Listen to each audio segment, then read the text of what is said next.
261 Tuan Tang masih ingin menghancurkannya. Tuan Tang, nyonya muda kedua dari keluarga Huo ada di sini. Seorang bawahan yang tubuh penuh tato membungkuk hormat pada Tang Qing. Tang Qing menyipitkan matanya seraya menyeringai, pergi dan sambut nyonya muda kedua. Baik. Ketika beberapa pria tinggi besar dengan tubuh dipenuhi tato muncul, banyak orang yang melewati koridor gemetar dan bergegas pergi, menyisakan Yan Jingyi sendiri yang masih sangat tenang di tempatnya berada. Yang menjadi pemimpin adalah pria dengan tubuh paling kekar. Wajahnya tampak biasa, namun penampilannya sangat garang. Dia berjalan ke arah Yan Jingyi dan tiba-tiba membungkuk, "Nyonya muda kedua, Tuan Tang meminta kami untuk menyambut Anda." Menyambut. Yan Jingyi mendengus, cara yang cukup unik untuk menyambut pertempuran.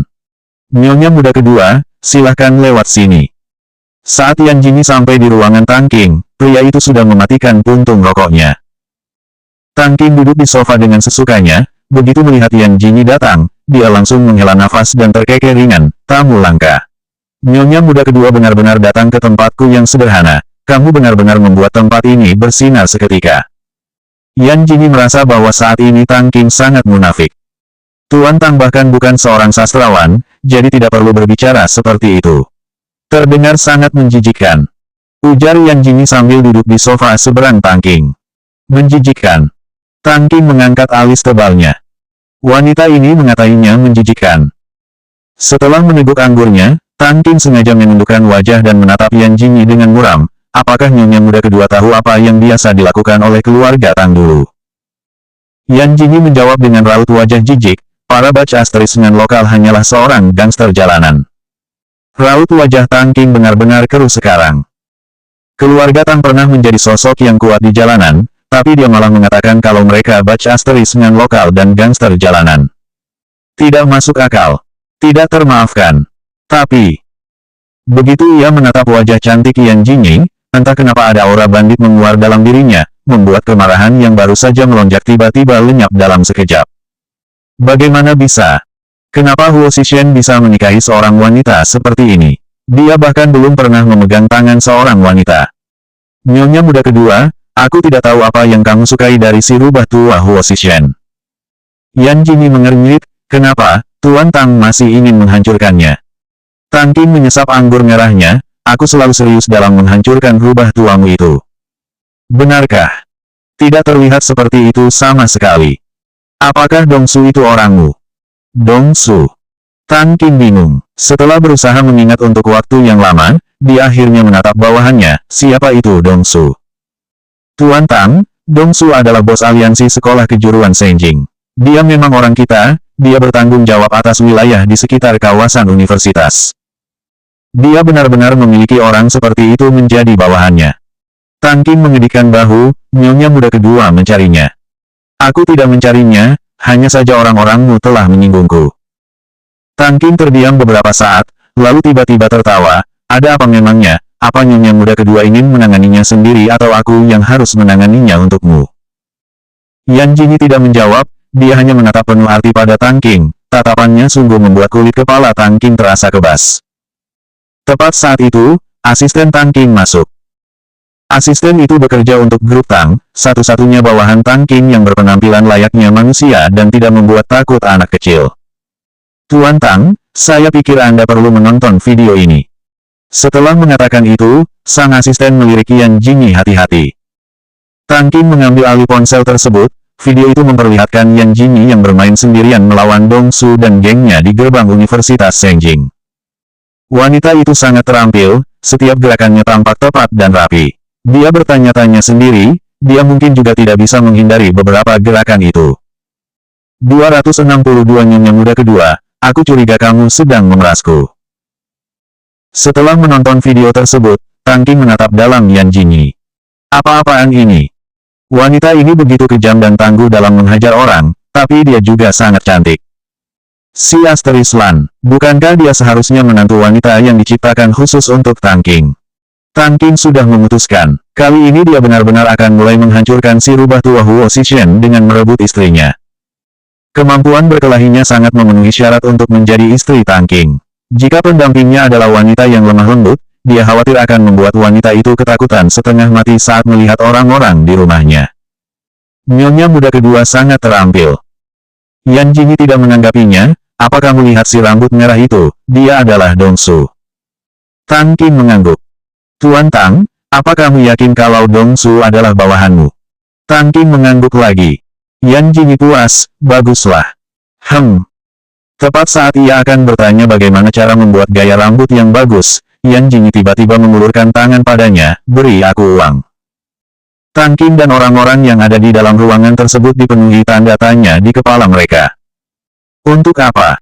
Yan Jingyi menjawab dengan begitu percaya diri, omong kosong. Tentu saja untuk biaya kerugian mental, biaya tenagaku, ongkos, dan tunjangan makan. Demi integritas Tuan Tang, aku akan memberimu diskon 50%. Jadi totalnya 100.000 yuan. Mana? Serahkan cepat. 100.000 yuan. Bukankah? Kenapa kamu meminta ganti rugi padaku untuk para berandalan ini? Karena Dongsu adalah bawahan Tuan Tang. Itu artinya dia adalah orang Tuan Tang. Karena dia adalah orang Tuan Tang, maka barangnya adalah barangmu, dan hutangnya tentu saja hutangmu juga.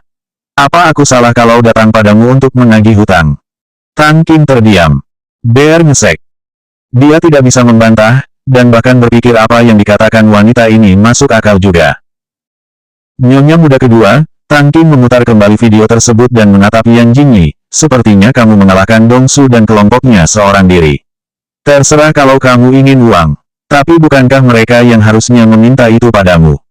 Yan Jingyi tidak terkejut saat semua orang merekam aksinya. Pasalnya, banyak mahasiswa yang menonton kejadian tersebut. Dia menyipitkan mata cantiknya dan menatap Tang Qing selama beberapa detik, persetan dengan itu. Jika Dongsu tidak menelponku dan menggunakan nama Huo Qingyuan untuk menipuku agar pergi ke kampusnya, apa aku akan tiba-tiba marah dan memukul mereka kalau aku tidak sadar aku telah ditipu? Jelaskan saja, kenapa malah membela diri sendiri? Tang Qing merasa agak lucu, ini adalah kali pertama bawahannya menyebabkan masalah di luar, dan orang yang bersangkutan malah datang kepadanya untuk meminta uang. Ini sangat aneh. Intinya adalah, apakah ini benar-benar istri si rubah tua Huo Zishan? Kenapa miskin sekali sepertinya? Aku mengakui biaya kerugian mental, tapi bagaimana dengan biaya lainnya? Nyonya muda kedua, aku curiga kamu sedang memerasku. Yan Jingyi memutar bola matanya, kamu sendiri yang memanggilku nyonya muda kedua. Lalu kenapa juga aku datang hanya untuk memerasmu? Setelah menerima telepon, aku mengkhawatirkan keselamatan Huo Qingyuan dan segera naik taksi dari lokasi syuting ke Universitas Senjing. Apa itu gratis? Awalnya, aku ada janji makan-makan dengan teman-temanku, tapi karena Dongsu, aku melewatkan pertemuan dengan temanku dan tidak jadi makan. Bukankah ini termasuk biaya makan? Dan lagi, apa menghajar orang itu tidak butuh tenaga? Aku memukul begitu banyak orang, apa itu tidak butuh banyak tenaga? Asisten Tang Qing dan bawahannya tercengang. Dia tahu itu alasan yang dibuat-buat, tapi entah kenapa ia merasa harus benar-benar membayarnya. Tang Qing memijit pelipisnya. Si asteris L, dia selalu benci kalau harus memutar otaknya. Yan Jingyi tiba-tiba mengatakan banyak hal. Bukankah itu membuatnya pusing? Aku sudah memberimu diskon jadi 100.000 yuan untuk integritasmu, Tuan Tang. Itu lebih murah daripada harga diriku sebagai menantu kedua keluarga Huo. 263 kita adalah warga negara yang baik sekarang. Nyonya muda kedua, tidakkah Anda merasa jika Anda sudah bertindak terlalu jauh? Akhirnya asisten Tang Qing tidak bisa menahan diri untuk membuka suara. Yan Jingyi mengangkat alisnya dan bersiul. Kemudian menoleh untuk melihat Tang Qing, jadi di mata asisten Tuan Tang, keluarga Huo bahkan tidak bernilai 100.000 yuan. Asisten Tang Qing menjadi sedikit takut saat mendengarnya. Tuan Tang, saya tidak bermaksud begitu. Tang Qing mengibaskan tangannya, tidak apa-apa, pergilah dulu. Asisten itu mengangguk cepat. Dia hanya merasa bahwa nyonya muda kedua memiliki mulut singa. Tuan Tang sudah kehilangan jutaan yuan untuknya. Ngomong-ngomong, siapkan 100.000 yuan untuk nyonya muda kedua. Setelah itu Tang Qing berhenti, nyonya muda kedua ingin uang tunai atau transfer. Yan Jingyi melemparkan sebuah permen ke dalam mulutnya, aku tidak keberatan untuk mendapatkan masing-masing satu. Berani sekali dia berkata seperti itu. Tang Qing menopang dagu seraya menyilangkan tangannya. Matanya tertuju pada Yan Jingyi. Wanita ini tampaknya membawa banyak makanan ringan. Setelah makan permen, dia mengeluarkan sebungkus mie renyah dari dalam tasnya. Suara remasan mie yang renyah terdengar sedikit menyenangkan. Ketika Yan Jingyi mendongakkan kepala dan menuangkan mie yang telah hancur ke dalam mulutnya, Tan King mengulum bibir bawahnya. Jakunnya bergerak naik turun. Tan King tiba-tiba merasa kalau mie renyah itu enak. Nyonya muda kedua makan begitu banyak makanan ringan, apa tidak takut gemuk? Yan Jingyi berhenti sejenak, dan menatap jijik pada Tan King. Tuan Tang belum pernah makan anggur dan justru mengatakan bahwa anggur itu asam. Si Asteris Lan. Apa dia mengatakan itu karena ingin makan camilan bodoh itu? Konyol. Melihat wanita ini makan, tadinya dia pikir mie itu memang sedikit enak. Sesaat setelah itu, Yan Jingyi menerima notifikasi. Begitu ia melirik saldonya, senyum cerah langsung muncul di wajahnya. Perlahan ia memasukkan ponselnya dan meminum air di atas meja. Yan Jingyi bangkit, kalau begitu, aku tidak akan mengganggu Tuan Tang. Tan King melebarkan matanya, si Asteris Lan. Dasar wanita kejam. Kamu bahkan mendapatkan uang 100.000 yuan dariku. Ngomong-ngomong, si rubah Huo sedang tidak ada di sini. Apa Nyonya muda mau mengizinkan aku untuk mentraktirmu makan malam? Maaf, pada dasarnya aku tidak bisa membuat janji dengan orang yang tidak lebih baca asterisngan dariku, kecuali, Yan Jingyi memicingkan matanya sambil tersenyum jahat, aku berada dalam suasana hati yang baik. Setelah itu dia berlalu tanpa menoleh ke belakang lagi. Lebih baca asterisngan dari wanita itu. Apa dia bukan seorang baca asterisngan? Tan King tenggelam dalam pikirannya, kedua alis tebalnya menukik, lalu ia menunjuk ke arah bawahan yang ada di dekatnya, kamu, sini. Bawahan itu segera mengangguk dan membungkuk pada Tan King. Tan King menunjuk hidungnya sendiri dan bertanya dengan serius, bukankah aku seorang baca asterisngan? Baca asterisngan, bos, Anda adalah baca asterisngan terbaik di dunia. Tan King tiba-tiba teringat pada masa lalu, bagaimana aku harus menjelaskannya, kita adalah warga negara yang baik sekarang. Panggil aku Tuan Tang, biarkan aku mendengarmu berteriak bos lagi, coba. Sang bawahan mengangguk. Bos, Anda benar-benar seorang baca asterisngan. Nyonya muda kedua itu juga sepertinya cukup baca asterisngan, kalian berdua adalah baca asterisngan. Selangkah lebih dekat dengan mimpinya membeli gunung, Yan Jingyi pulang sambil bersenandung kecil, suasana hatinya sangat baik. Begitu dia melewati pintu, dia sudah melihat Huo Xian duduk di sofa. Shen Yan berdiri di belakang, sedang memijat bahunya. Bukankah Tuan Besar Huo berkata bahwa dia akan menginap di rumah temannya selama beberapa hari? Kenapa dia sudah pulang? Yan Jingyi masih berdiri di tempatnya selama beberapa detik, ia menutup resleting mantelnya dan merapikan rambut, lalu berjalan dengan sangat anggun. Dia mengedipkan mata kepada Shen Yan terlebih dahulu sebelum menyapa Huo Xian sambil tersenyum, kakek, kenapa kembali begitu cepat? Huo Xian sepertinya sedang marah, namun begitu melihat Yan Jingyi, wajahnya yang tegas mulai melunak, Jingyi, sudah pulang. Duduklah. Kenapa rasanya aneh sekali? 264 siapapun dari kalian yang punya anak lebih dulu. Kakek, apa kakek? Huo Xian menepuk punggung tangan Shen Yan, Xiao Yan, kamu juga duduklah. Ada hal yang ingin aku bicarakan dengan kalian. Shen Yan mengangguk, dan duduk di sebelah Yan Jingyi. Yan Jingyi tanpa sadar mendekat ke Shen Yan hingga tangan mereka saling bersentuhan. Aku juga sudah tua, aku tidak terbiasa dengan kebisingan kota ini, jadi aku berencana akan tinggal di pulau besok. Oh ya, si Pak Tua Huo akhirnya pergi. Apakah itu berarti Tuan Besar Huo akan memberinya uang saku? Yan Jingyi menatap Huo Xian dengan berbinar. Kakek, jika kakek tinggal selama beberapa hari lagi, kakek mungkin akan terbiasa untuk tinggal di sini sedikit lebih lama. Ucap Shen Yan tulus. Lupakan saja, aku pusing melihat pertengkaran Huo Zixing dan Huo Qingyuan sepanjang hari. Kalian berdua adalah menantu dari keluarga Huo, tapi kalian juga tidak memiliki hubungan yang harmonis dengan suami kalian. Shen Yan tidak dapat menahan diri untuk bersuara lagi, aku dan Ayu. Xiao Yan, jangan menyangkal lagi. Jangan kira aku tidak tahu apa-apa. Kamu dan Ayu benar-benar tidak dekat, kan? Ayu terlalu keras kepala dan fokus dengan dunia medis. Aku tahu dia tidak memperlakukanmu dengan baik, jadi jangan coba-coba membelanya. Shen Yan menggigit bibir bawahnya, kakek, aku tidak bermaksud begitu. Ayu, dia. Huo Xian mengibaskan tangannya, baiklah, baiklah. Jingyi, kamu dan Huo Zixing lah yang paling mengkhawatirkan. Pernikahan kalian sudah berjalan setahun lebih. Apa kamu bisa menghitung berapa kali kalian bergandeng tangan? Yan Jingyi menjawab dengan percaya diri, bisa. Huo Xian mendengus dingin, Cheng Yu akan berusia 31 tahun setelah tahun baru. Begitu juga dengan Si Shen yang akan segera menginjak usia 29 tahun. Dan sampai sekarang, aku masih belum bisa melihat bayangan cicitku. Apa kalian sengaja membuatku marah? Huo Xian berbicara dengan raut wajah yang serius. Entah karena Shen Yan memang berkulit tipis, ia langsung tersipu malu mendengar ucapan itu. Kakek, kami akan berusaha keras.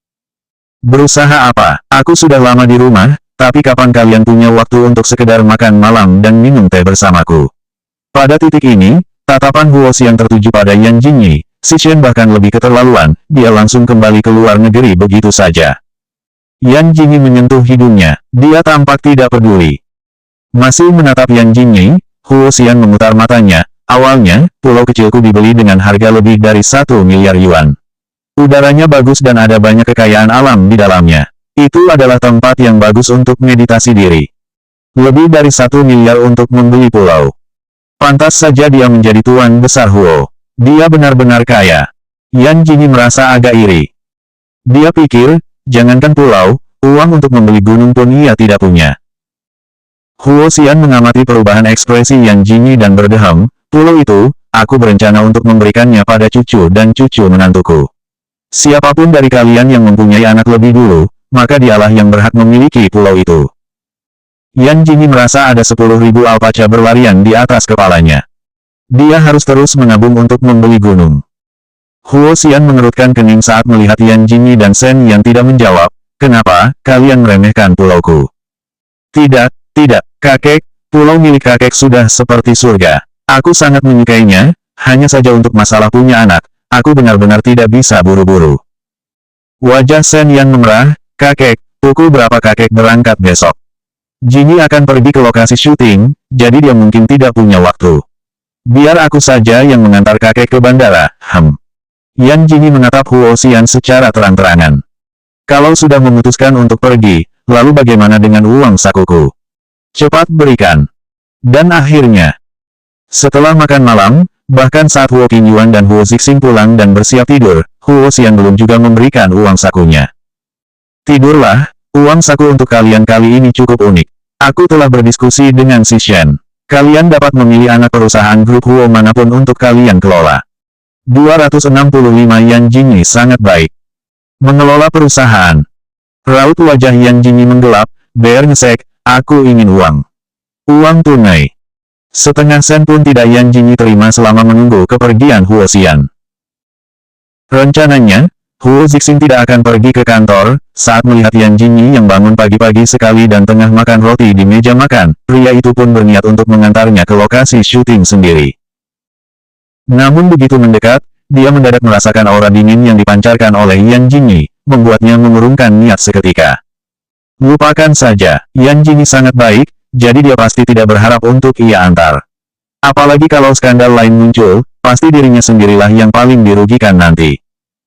Huo Zixing, apa yang kamu lakukan? Pergi dari sini kalau kamu tidak makan. Sentak Yan Jingyi tiba-tiba. Lihatlah, aku benar-benar tidak bisa mengantarnya.